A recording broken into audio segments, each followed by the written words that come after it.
మహాభారతం ఆధునిక బయోటెక్నాలజీని ముందే ఊహించిందా? మహాభారతంలోని 100 మంది కౌరవుల జననం పురాతన భారతీయ గ్రంథాలలో అత్యంత ఆకర్షణీయమైన రహస్యాలలో ఒకటి. గాంధారి రాణి అసాధారణంగా 2 సంవత్సరాల పాటు గర్భం దాల్చిన తర్వాత అది ఒక ప్రాణం లేని మాంసపు ముద్దగా ముగిసింది. అయితే ఆ తరువాత జరిగినది ఆధునిక శాస్త్రీయ పద్ధతులను సైంటిఫిక్ ప్రొసీజర్ పోలి ఉండటం ఆశ్చర్యకరం. వ్యాసమహర్షి చేసిన ప్రయోగం.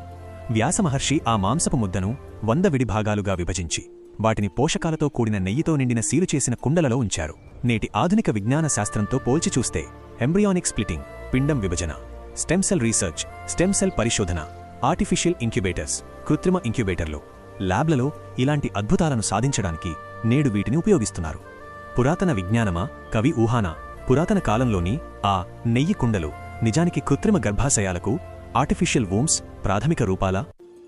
ఆ మాంసపు ముద్దను విభజించడమనేది కణ విభజన, సెల్యులర్ డివిజన్ గురించి అప్పట్లోనే ఉన్న అవగాహన. మీ అభిప్రాయం ఏమిటి?